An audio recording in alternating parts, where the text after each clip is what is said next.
You are listening to the Final Say Radio Show, a Rappaport Media production, with your host Brett Rappaport and co-host John Rappaport.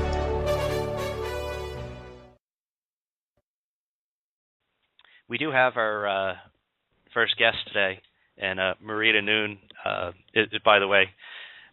Again, she's got this great column. And Marita, welcome to the Final Say Radio Show. It's great to have you back on. Why, thank you. It's a treat to be with you again.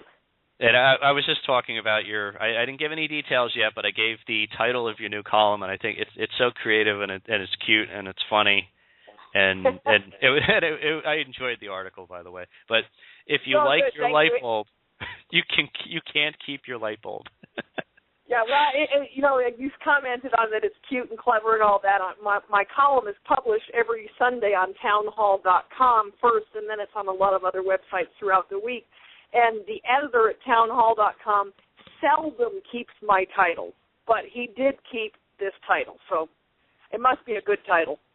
That's great. And so now you're with Energy Makes America Great, which is another great title, by the way. And so I just wanted to say that so we know. And so we all know Marita, and she's been on the program before, and she's so knowledgeable and makes a great guest. But, this is interesting, and I knew we had changed the limits. Did we actually permanently ban the incandescent light bulb? No, it's a de facto ban. It is not an official ban. What happened is the efficiency standards, the requirements for how efficient a light bulb has to be could not be met with an incandescent light bulb. And so it effectively banned them, but it's not like Congress said, let's ban all incandescent light bulbs. No, they said, let's require a certain efficiency standard, and the technology for the incandescent light bulb is not there. And this is interesting because in your article, you point out that the last U.S. incandescent light bulb factory in Winchester, Virginia, closed in September 2010, leaving 200 well-paid employees. I wonder if they're getting their 6-year extension. But they were sold out by the government, you say, and I agree with you. But here's something else I want to bring up, and I think this is related to a lot of things we're discussing this week on the program. Where are the current and other forms of light bulbs being manufactured? Well, basically they're being manufactured in China. There are some incandescents that are being made in Mexico. I'm not aware of any of the CFLs or LEDs being made in Mexico, so we're importing them from China. Well, that's just great. And so importing light bulbs from China certainly creates jobs in America, doesn't it? Yeah, I don't think so. I think it's hurting the job situation in America.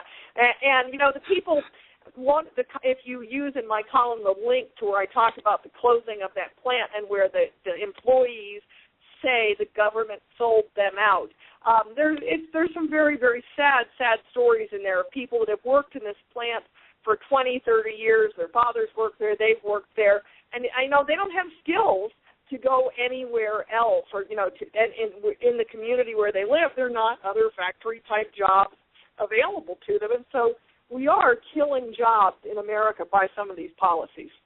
Well, that's right, and what you say is so important because, part of the American experience and part of the American dream is that not everybody goes to Harvard and Yale, not everybody, works for the government, not everybody, is a lawyer or a doctor.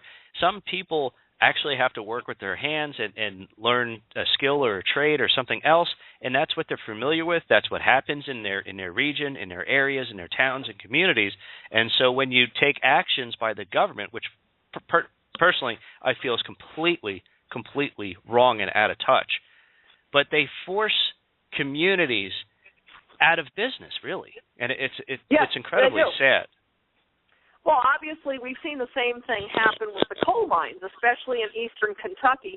Thousands and thousands of jobs have been lost in the last couple of years in eastern Kentucky due to government policy. Again, they're killing jobs, and other government policies, such as Keystone Pipeline, is preventing jobs from being created. So we've got government policy killing jobs and government policy preventing new jobs from being developed. I'm so glad you mentioned Keystone because there's something I've actually wanted to mention the last few days, and I keep forgetting. but we've witnessed a few train derailments over the last few days where we've seen oil. Isn't that unusual? Yeah, and now this happens, and you're going to have accidents of all sorts. Planes will crash, cars will crash, trains will crash. You'll have these things. But when we are sitting here for years fighting with an administration to build more pipeline because it's the most efficient, cost-effective, and safest way to transport oil and gas, why aren't we? Exactly. Well, you want me to tell you what I think of why we aren't? Well, please tell me what you think and why we aren't, and then I'll add to my 2 cents. Okay, well, your listeners, if they want to read my column on this, Google my name, Marita Noon, and the Obama Doctrine, and you will find my column on this topic. But I was speaking on December 18th in Albuquerque, New Mexico, at a Keystone Pipeline rally, and I was speaking with Paula Caldwell St. Onge, and she is the Consul General for Canada, and she was there to talk up the Keystone Pipeline. And I said to her, I looked at her, I was the opening speaker, I was kind of the rah-rah speaker, and then there was a union speaker, and then there was Miss St. Onge. And I looked at her and I said, I hate to tell you this, but I don't think the Keystone Pipeline is ever going to be approved. And I said, you don't need to know much to come to this conclusion. Here's how I come to this conclusion. First off, I say, we know the Obama administration does not care about the oil and gas industry. We know the Obama administration does not care about Republicans. We know the Obama administration, or we may question whether or not the Obama administration really even cares about America. But what we do know the Obama administration cares about is their constituents.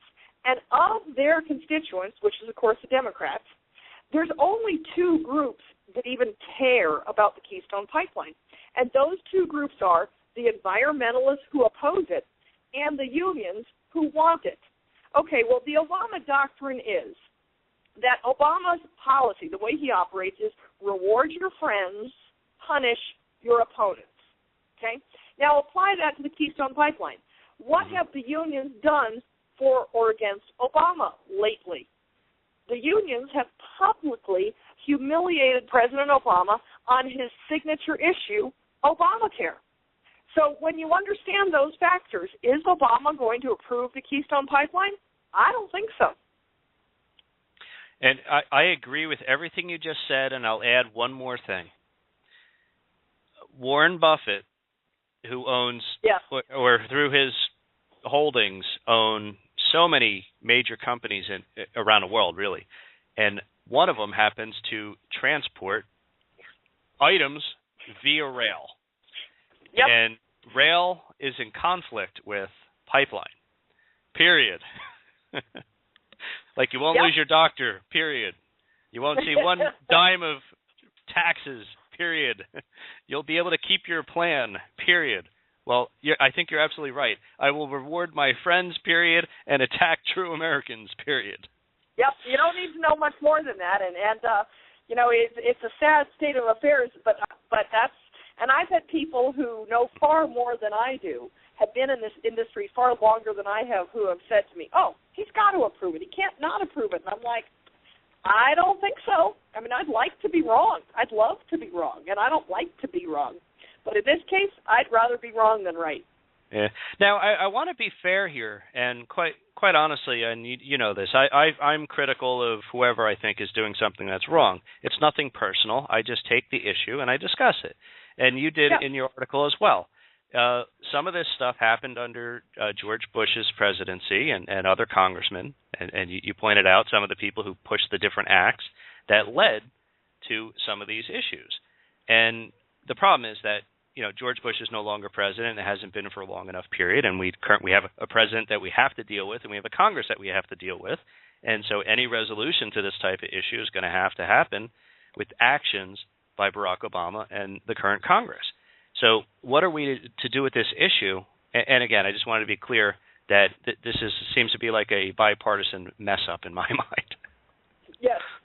Are we back to light bulbs specifically here? Yeah. Yes. Off of Keystone back to light bulbs. Okay. Yeah. Well, I guess it definitely is a bipartisan mess. Now, Keystone is less of a bipartisan mess because the Republicans have been very clear all along that they support Keystone and that they want the pipeline to be approved. So I think Keystone is less of a bipartisan problem. But the light bulbs, it was signed into law by George W. Bush, and it was Fred Upton, the uncle of the gorgeous model. He was one of the co-sponsors of the 2007 bill that essentially banned light bulbs. But that bill, the reason we're talking about a 2007 bill today, is that as of January 1, the final level of that law is impacted. We lost 100-watt light bulbs and 75-watt light bulbs a year or so ago. I don't recall the exact date, but we lost those a year or so ago. And the 60s and the 40s are now gone as of January 1. Now, if you are listening today and you're an incandescent light bulb lover and you see some in the store, buy them because they are still for sale. The stores are allowed to sell out their inventory, and Home Depot said that they had a 6-month supply, but I believe that supply is based on historic purchasing patterns, and once people find out they can't get these any longer, they're going to stock up, as I did, and hoard the light bulbs. So I don't think Home Depot will have a supply for 6 months. But the Republicans were a part of this in 2007, and that has now finally taken effect in January 1 of 2014. But the Republicans in 2011 realized the error of their ways. There was public pushback. The quote from Fred Upton's website says that the public response to this has been very bad. So what that tells us as a public is that if we don't like this, we need to let our congressmen know. And so in 2011, the Republicans tried to repeal the portion of the 2007 law that restricted light bulbs, and they failed. And Time Magazine said about their effort that had they succeeded, first off, they said the Senate wouldn't pass it anyway, but had they succeeded, President Obama would have vetoed it. So to me, the burden of this is back on the Democrats. That the Republicans are on record of really wanting to repeal this. Now, maybe not every Republican, but certainly enough of them, that if Democrats would get on board with this part of this law could still to this day be repealed, and incandescent light bulbs could be imported into America, probably from Mexico, because the light bulb factories in this country are already gone. Right. See, you bring up some very interesting parts of the timeline, and I agree with you on it. And I'm glad you pointed out that they have tried to correct the course, at least the Republicans. But here's, I think, one of the failings. When we had the budget debates and the government shutdown, we were fighting over Obamacare, which as strongly as we disagree with Obamacare, I think we all agree that nothing is going to change as long as this guy's in office, because we're not going to have enough votes in the Congress to override a veto from the White House. So why didn't we take an issue such as the Keystone Pipeline or the incandescent light bulb and say, fine, you want to keep the government open, you want your little pet projects, you want us to continue to raise the debt limit, then we want these smaller things. I think that's reasonable. Yeah. And America, I think, would stand by the Republicans. Some of my Washington, D.C. sources, when we've talked Keystone Pipeline, have said to me, that Keystone was going to be part of the budget negotiations, and it was not. Perhaps it will be part of the debt ceiling negotiations. It might be a part of that as we come up into March, and maybe Keystone will be in there with that. I agree with you on that as well. That the light bulb things, the Keystone Pipeline, these are some of the things that they can put in there. But an important thing to realize is that the public voice does matter. So often, if your listeners, if you call your congressional representative, you get basically a 23-year-old who's answering the phone at the desk. I'm going to Washington, D.C. week after next, and I'll be visiting some of those offices. And you're going to get a 23-year-old new college graduate who's working there, who's answering the phone, and they don't know the issues, and frankly, they probably don't care about the issues. So it's discouraging, but what they do is they have a chart, and they mark off how many people call each day on which issues. And all of us have heard times when there's certain issues that are really on fire, and we hear that the congressional operator, the telephone lines, have been shut down because there have been so many calls that have come in. And that's what we need to have happen on some of these issues. Even though it's frustrating to talk to them, and even though it's easy to feel like, well, that was a waste of time to call them, no, it gets a check mark is put in the box, and it's counted. And if enough people call, they begin to feel the heat, and they realize that these are important issues. For example, another thing right now is another current energy issue that I'd encourage people to call their congressional representatives on is the PTC, the Production Tax Credit for Wind Energy, Production Tax Credit. And it expired at the end of December. December 31st, it expired. It was extended last year as a part of the fiscal cliff negotiations a year ago, and it was extended for 1 year, and it has now expired. Even the Chicago Tribune has said that we need to let that production tax credit expire.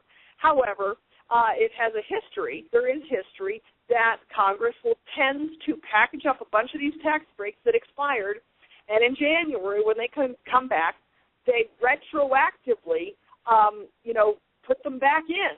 And the PTC is one of those that's out there right this moment. Right, and that's a good point. And I was an accountant for almost 10 years and prepared more tax returns than I ever wanted to. And so I'm very familiar with acts of Congress. And let me tell you something. The most frustrating thing, and probably the reason I've moved on from that, is Congress. It's incredibly frustrating to try to plan and advise clients or businesses or anybody on what they should be doing going forward when Congress does stuff like that. And you never know. They come out every other month. It's a new tax act, and you're like, really? Like, how did you even come up with these items? But the other thing is, and that's part of the problem right now with the jobs is that whole uncertainty out there. Is that no one really knows what's going to happen, and so you'd be crazy at this point in the history of the world to try to start a business or expand your business. I've got one friend who has a business in Albany, New York, a steel business. He's got about 100 employees, and he tells me that for Obamacare, it's going to cost him $100,000 a year more to insure his employees. He said, we don't have that kind of profit.